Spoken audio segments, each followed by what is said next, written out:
अस्सलाम वालेकुम व्यूअर्स, ये हमारे एक कज़न का लेमन का पौधा लगा हुआ उनके फार्म पर। कैने लेमन माशाल्लाह, आप इस पर सुभान अल्लाह फल चेक करें।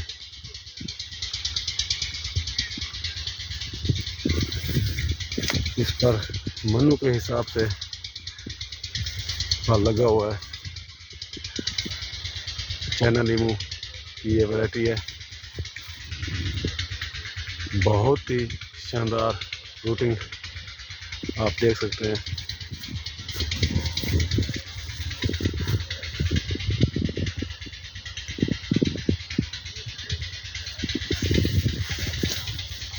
ये देखें, जिस साइड का देखें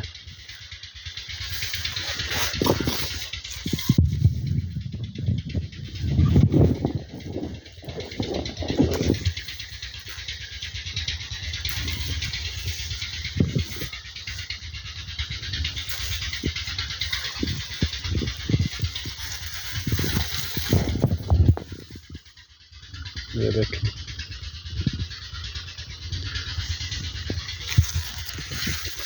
सुभान अल्लाह।